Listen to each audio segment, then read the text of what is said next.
Thanks everybody for joining. This is the Accelatis Essentials series, and today we're going to be talking about Accelatis Graphs. And just a quick note on the Essentials series, we're doing these 15-minute long sessions which are going to be focused on specific subjects.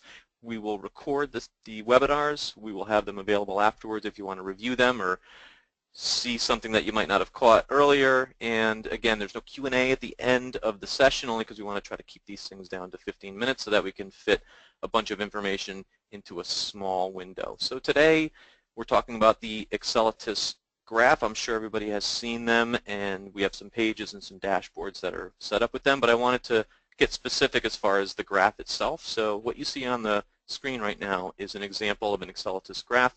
At the top you'll see a timeline, date, time, and a span of time depending on what you've picked. It might be 30 minutes, it might be several months, but again, depending on what you want to look at in the graph, you could see it at the top. And we plot our information out in a line form, and below it you'll see a color-coded representation of what that specific line is plotting. If you look, you'll see a server. In my case, I only have one box in my demo environment, so you'll only ever see my server name, but in your environment you may see multiple servers down there. The label is the actual thing that is showing on the graph. We have a value which represents the point at which your mouse is. So if I roll my mouse over this graph, and I'll show you live a little bit later, what will happen is that value column will change depending on where my mouse is, and you'll notice that the dots that are active in that value column are black. So there's a correlation there so you can see what you're looking at. The other columns that are at the bottom of the graph are a min, obviously min value, max value of the time span that you've created. There is an average column, which most of the time will give you the average of what you see there. There are some cases where average is not really necessary, and an average column is just going to show you the same value. I'll give you an example of that later too. But know that that average column, when you're talking about KPIs and stuff stretched over time, will certainly give you the average. And then we have a scale column, which will tell you what the scale is, and I'll talk about that in a little bit too. So the Accelatis graph is a graphical representation of data points that we've collected, and you can display historical data from a number of things. The key performance indicators, KPIs, frequency of user activity, so anything that we capture as far as forms being opened or things being saved, logins, things of that nature. Health checks, you can plot out on a graph what uptime is, how long something's been up, if it's been up. Response time for user activities, so you can chart and graph the amount of time it takes a particular thing to open or a particular action to take place. Benchmark testing results, and that is something that you may or may not use, but just know that you can have a benchmark group set up and you can run a series of tests and plot them out on a graph. SLA running averages, so you can look over time to see what that looks like. You can even see distribution of load by server, so it's possible to chart out on a graph how many sessions are open on one server or another depending on what your setup looks like as far as EPM is concerned. So the Accelatis graph can be run ad hoc, so you can just create them on the fly and use the data inside of them, or you can save them for later use in performance reports or dashboards, and also in activity analysis, and I'm hoping to get enough time at the end to show you all of those things. So the types of graphs are KPI, connectivity, benchmark, uptime, response over time, response over concurrency, distribution-based, SLA running average, and activity-based, and these in that order are going to be shown in the performance lab, which is where you would go to set up these graphs. The one thing I wanted to talk about was the scale, and I know a lot of people trip over the scale and what that means and what they're looking at. So when you open up the performance lab and open up an Accelatis graph, the scale on the y-axis, which is the vertical line to the left, is 0 to 100, and that is a scale of 1.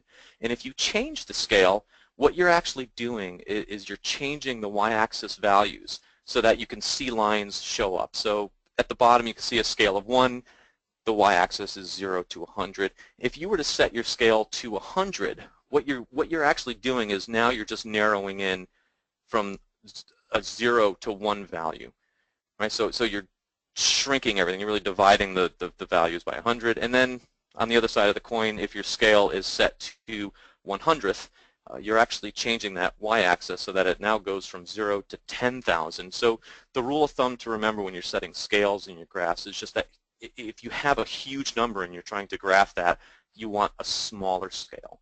And if you have a very small number, a decimal number, they usually show up better as higher scales. So if you think about it in those terms, it'd be easy to set your scales. So step by step, I want to go ahead and show you guys some stuff. So when you're inside of the Accelatis UI, and I'll make this full screen, what you want to do is you want to go into Performance Lab. And Performance Lab is where you're going to build your graphs. Okay, and I'm sure everybody has seen this screen, and I'm not sure how much you have played around with it, but that list of graphs that I showed you before, you could see here in the drop-down. So these are all the different types of graphs that we can do, and depending on what I've picked, the product will automatically filter out or show you the corresponding things that it can display in that type of a graph. Okay, we're going to go over the top really quick. I'll show you there's a refresh icon over here in case you want to refresh the data. Once you have picked all of your things that you want, this next button is what actually adds it to the graph or creates the graph. You could save a graph, like I said, for future use as far as a dashboard or a performance report or even an activity analysis. So this is where you would save that graph. Once you have some graphs displayed here, you can see a little bit more, but obviously, you delete a saved query, that'll just delete whatever it is that you saved. You can display them cascading or stacked up. You can check items, uncheck items. This will all become clear as we work with the product. And again, once we get some graphs displayed, this will make sense too. You can also create a performance report on the fly with this tool. Again, if you wanted to pull some data up and you said, hey, this looks really interesting, I'm going to go ahead and create a PDF, you can just click this button and whatever you have displayed there, it'll create a little PDF on the fly for you so you can save it off and send it off to whoever it needs to go to. So let's create a couple of graphs. So in this case, I'm hoping to create one of each. It might not be earth-shattering information that I'm showing you, but again, just the fact that we can pull it up and you can see what it does. So the first type of graph is a KPI graph. Any KPI that you're capturing will show up in this list, and you now have the ability to graph it. I'm just going to keep the time at the top set for 30 minutes. And once I see the counter that I want to capture, I can go ahead and click on it.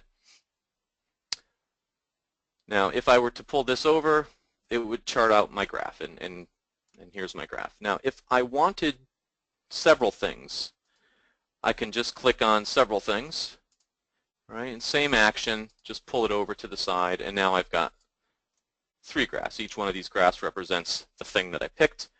But more times than not, you probably want these in the same graph. So if I pick a few things, I can click the button at the bottom here, which is Combine Graphs. And once I do that, instead of getting 3 separate graphs, now I have a graph that has all of my data points on it. So again, I've picked 30 minutes. These are the KPIs that I've picked. As I roll over this graph, you'll notice that the value column will change based on where my pointer is. You'll see the time at the top also change depending on where my pointer is, and that's important if you're looking for a specific action that happened. You know a user opened a form at 11:34 and you want to see what that did to the server. You can get pretty specific as far as what data you're looking at. So I also want to show you that once you have the data inside the graph, there's several things that you can do to the graph, right? So by default, you see this sort of layout. But if you right-click the graph, you get a bunch of functionality here that you may want to take advantage of. So there's a clear background by default. If you deselect it, you get sort of a darker background. That's more aesthetics. Same thing with line width. You could change what that looks like and make it look a certain way. Point size at the bottom, normally we would hide the points, but you may find that in a smaller time slice that you want to see the dots. That may help you understand when the data was collected and what that might look like. Divisions, if you span over large periods of time, you may want to see daily breaks or monthly breaks or not. You may just want to see them in a line. And again, these are all sort of aesthetics that you can do. You can change the legend to be horizontal or vertical, depending if you have a large list of things or space dictates that you have to have a larger list this way. You can change vertical and horizontal. And here's the scale that I talked about before. Normally it's just going to auto scale depending on what values you have in here. We want to fit it all in one chart. Notice our numbers on the y-axis go from 0 to 100. So this first one, the processor time for S-base, fits well within that scale. The other ones are on a very high scale, so you could tell it's a very small number that it's charting out. So it may or may not look the same, but just know that these might be different by default. You could change that behavior, and you could say, you know, I want to force a common scale for everything.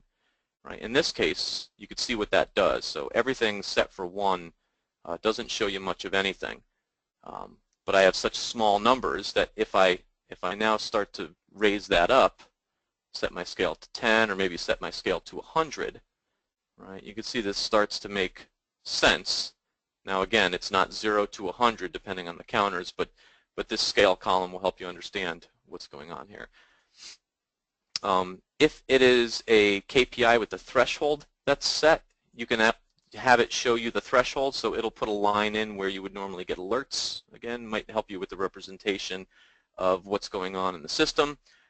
And this export data, you should know that anytime you have information charted, doesn't matter which kind of a chart it is, you can click export data and you can get whatever information you're looking at on the chart into a CSV format that is super easy to get into Excel. And if you want to create even more types of reports or make this look a certain way or build out some pivot charts, whatever you want to do, you can do that very easily, again, with any Accelatis chart. Just right-click on it, and you get all of this functionality in with it, okay?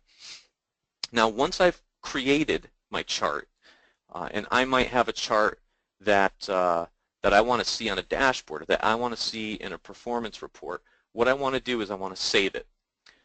So I get my chart, however I format it, line width, dots, vertical, horizontal, however I do that, it's going to save it in this state.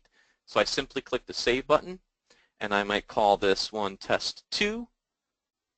Okay, so once I have this saved, I can always pull it up. I can come into Performance Lab, and I'm going to show you that really quick. Always come into Performance Lab, and now all I have to do is pick the time that I want, and now I've got my Test 2 graph. Right? You can see my server has not been up for all that long, but I don't have to do anything. Everything is selected. I've got my dots. I've got my line width. Whatever I wanted to do here is automatically saved. Now, once this is saved, like I said, I can use this in other areas. I can go to dashboards. This is now available to me. I can go to automations in my performance reports. This is now available to me. And in all cases, the graph saves everything except for the time. The time is really the variable that you are going to choose on the fly. Do you want to see 12 hours? Do you want to see 30 days? Doesn't matter. But this definition will always stick with the program. Most of the charts are going to be the same type of layout. There's a couple of charts that are slightly different. Activity chart happens to be one of those. So depending on what we have captured with activity analysis, you could see all kinds of stuff. I'm going to show you here that I can choose a bunch of stuff here. Let me close this guy out. And this chart will look a little bit different. This is an activity chart. So instead of our plotted look with the lines over time, what we're going to do is break this down in a monthly container, and you can quickly see what has been happening. These are my planning forms that I have opened in the last 12 hours, and you can see it'll give you how many have opened. It'll give you the form name, and this is one of those cases where the average is not really going to do much. This is the month of February, so you're not going to see much there. But anyways, you can put a whole bunch of stuff together here. Once you have predefined this chart, if you want to save it, again, you can use it in a dashboard, performance report, whatever you want. And that's pretty much it with charts. I would highly urge you to go and take a look at what's available to you depending on what you pick. You don't have to stay in the same category. If I wanted to create a chart that has, a couple of KPIs up here, and I pull this over, and then, oh yeah, I also want to chart out some connectivity things in here. Again, they don't have to be the same. They could be from wherever you pick them. You can combine them all into one graph and use it wherever you want. And I think that's probably about the extent of it. I just want to show you one more UI thing here before I forget too, is that if you happen to do something like this and you pull some charts over and you go, oh my god, I didn't really mean to do that, and I've got 17,000 charts over here, you can go to the Graph Management tab, and here you can deselect or select whatever you want, and when you ask this thing from this standpoint to remove the graphs, it's going to pull them out of this window. So again, Graph Management will help you with the graphs over on the right-hand side, and anything else here that you create, you can save as a query and reuse it. In some future sessions, we're going to show you how to use these saved graphs in these various areas. But for now, that is the Accelatis graph explained, and I hope you learned a bunch from it. Again, I got to get my other screen up here with the PowerPoint.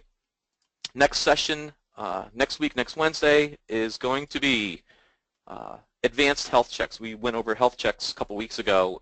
We did the simple ones. I'm going to go over relational database health checks, how to set up connections for it, database check. Also SQL request and SQL request scalar checks will be included with that. I'll explain what those are and how you can use them. As always, guys, I really appreciate you attending. Any questions or feedback, please email us. My email address is on the screen. You can email the general support mailbox at any point.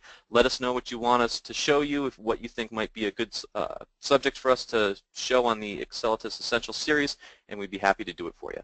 Thanks again, everybody. Have a great day.